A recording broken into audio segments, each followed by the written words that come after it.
Henry and the Express. Dear friends, when I went to see Henry recently, he was moaning about not having a book to himself for ages. Yes, I agreed. There's a story about patching up your smoke box. And the time my wheel broke, he interrupted. What about when you came out of the works before you'd been properly painted? I said. You wouldn't, he said. But I would, and I have. It might teach Henry not to try to tell me what to do. The author. Out of puff. The Express is a long, heavy train. Gordon usually pulls it, but only as far as the other railway. Another engine takes the coaches from there to London. It is an important train, too, and must always run, whatever happens. If Gordon is ill or busy somewhere else, James or Henry have the chance to pull it. They try their best and do it well. Too well, maybe, because sometimes the importance of the occasion goes to their smoke boxes and makes them boastful.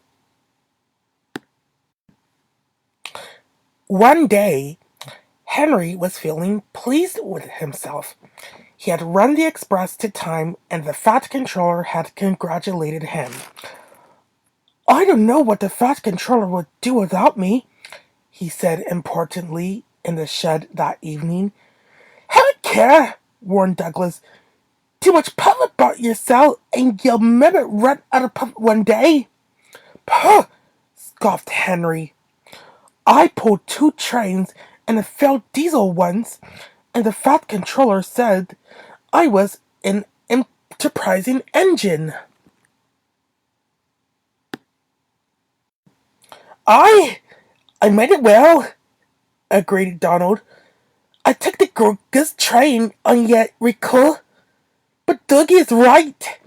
Puff goes before the fail. The Scottish twins were wasting their own puff, of course, because Henry took no notice whatsoever. A little later, the railway had to begin using a new sort of coal. It was dusty and burned with clouds of thick black smoke. The Fat Controller was cross, and the engines didn't like it either. Filthy rubbish, they grumbled.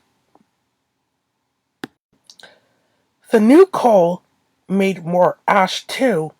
Before long, all the engines began to have pains in their smoke boxes.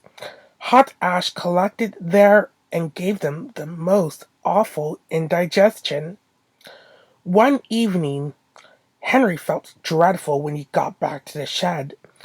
His fireman had to clean an enormous pile of ash from a smoke box before he felt better. But the next day, Henry could not make steam properly. He struggled to Edward Station, but could go no further.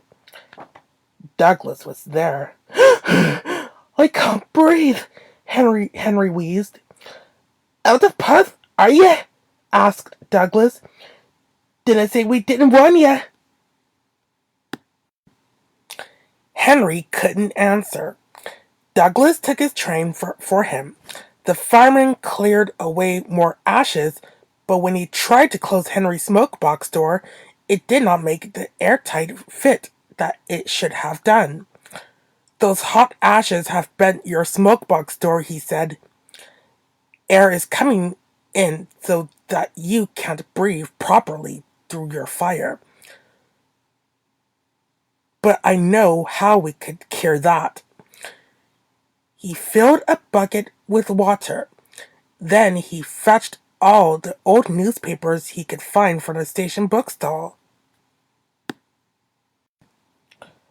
The driver helped him tear them into strips, which they soaked in the water. What were you doing? Asked Henry anxiously. making something called papir-mâché, exclaimed, explained the driver.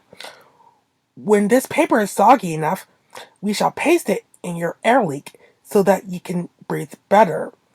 It won't last forever, but it will get us home.